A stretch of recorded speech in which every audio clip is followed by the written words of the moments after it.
Sekeras-kerasnya kita mencari uang, serajin-rajinnya kita mencari uang, maka Tuhanlah yang akan memberikan berkat itu.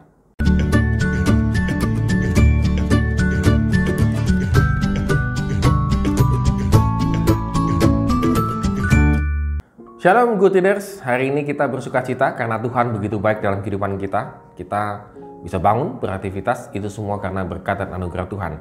Dan kita akan lanjutkan renungan kita di Amsal pasal 10 ayat 6 sampai dengan yang ke-7. Tetap semangat membaca dan merenungkan firman Tuhan. Jadi cuma 2 ayat ya, jadi kita memotong bagian-bagian ini memang sangat susah sebenarnya. Memotong bagian-bagian pasalnya Amsal, karena semuanya itu mengandung hikmat yang luar biasa.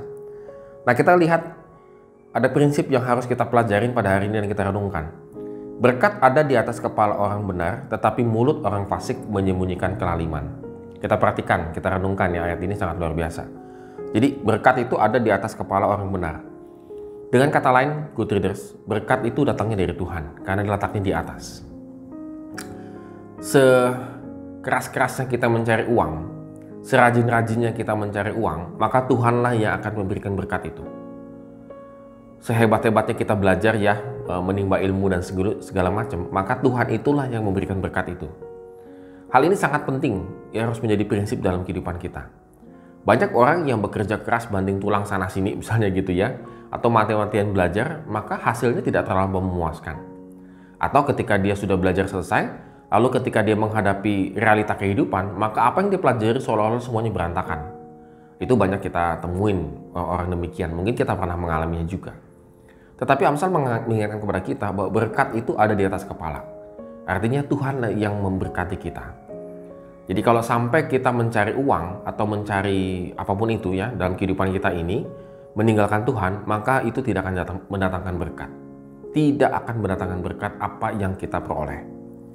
Tetapi mulut orang fasik menyembunyikan kelaliman. Dengan kata lain, Good Readers, bahwa kalau ingin hidup sukses, jangan pernah menyembunyikan kejahatan dalam kehidupan kita. Tipu menipu, bohong membohongi, ngakal-ngakalin yang curang, dan seterusnya. Maka ingin sukses dalam kehidupan kita ini harus dibuang semua. Apalagi kita bermulut manis, mulut orang fasik. Itu artinya apa? Dia bermulut manis. Pandai menyembunyikan, pandai beretorika, pandai memakai kata-kata dan seterusnya begitu ya. Tapi intinya menyembunyikan kejahatannya. Maka orang demikian tidak akan pernah sukses dalam kehidupannya. Jadi Good Readers, kalau kita ini pandai menyembunyikan bahwa keadaan kita ini baik-baik saja, seolah-olah baik-baik saja, seolah-olah kita diberkati Tuhan, saya ada banyak ketemu orang demikian ya, bahwa dari secara fisiknya itu kelihatan agak susah misalnya begitu ya. Tapi kalau dia tanya, itu ngomongin berkat Tuhan luar biasa. Saya kadang-kadang bingung, ini orang ini benar apa enggak ya gitu ya, jujur apa enggak. Nah seperti itu ya. Jadi kadang-kadang kalau kita bisa berterus terang, why not dengan kepada orang tertentu. Misalnya saya sedang kesusahan, apakah saya bisa dibantu? Misalnya kalau ada pekerjaan yang lowong dan seterusnya. Ini enggak, udah jelas-jelas kelihatan perlu dibantu gitu ya. Tapi bilang, oh tidak usah, ini berkat Tuhan banyak bla bla bla. Jadi jangan mengcovering hal-hal demikian ya dengan kata-kata berkat. Nah, yang ayat ke-7 kita bisa melihat, kenangan kepada orang benar mendatangkan berkat. Jadi kata kenangan di sini adalah bukan kenangan-kenangan indah atau gimana enggak ya. Tetapi kenangan-kenangan kepada orang benar ini adalah bagaimana orang benar itu dalam kehidupannya memiliki prinsip yang benar dan dipertahankan cara hidupnya sesuai dengan kehendak Tuhan. Maka orang akan mengingatnya dan mendapatkan berkat.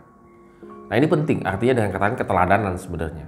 Bagaimana orang benar itu selalu memberikan keteladanan yang sangat tepat dalam kehidupannya sehingga orang lain bisa membacanya bahwa mereka adalah orang-orang benar di mata Tuhan. Ini mendatangkan berkat. Tetapi nama orang fasik menjadi busuk.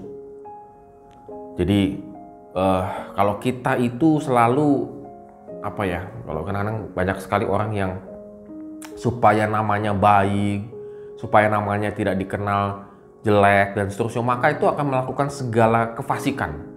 Segala cara gitu sepertinya gitu ya. Segala cara untuk menutupi semuanya itu. Tidak kata Amsal. Enggak begitu. Kalau kita memang sedang dalam keadaan jatuhlah. Orang lain tahu nggak apa-apa. Kalau memang kita lagi buruk ya kehidupan kita rohaninya, ya buruklah gitu ya. Orang lain tahu ya sudah. Mau apa?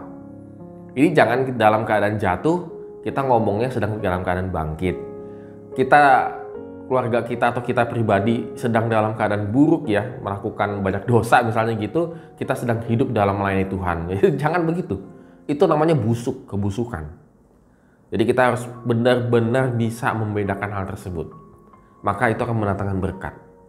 Jadi good readers, perhatikan baik-baik kehidupan kita. Jangan sampai kehidupan itu adalah the opposite ya, kebalikannya gitu ya. Keadaan yang sebenarnya itu busuk, tapi kalau di luar itu kelihatannya kita dalam keadaan indah, dalam keadaan berkat dan seterusnya.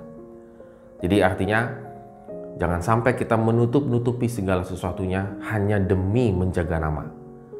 So, good readers, pada hari ini kita belajar banyak ya sepertinya ya. Tapi yang jelas sekali adalah berkat itu datangnya dari atas, dari Tuhan. Maka carilah Tuhan dalam kehidupan kita, maka semuanya akan ditambahkan kepada kita. Amin. Kiranya Tuhan memberkati kehidupan kita hari ini.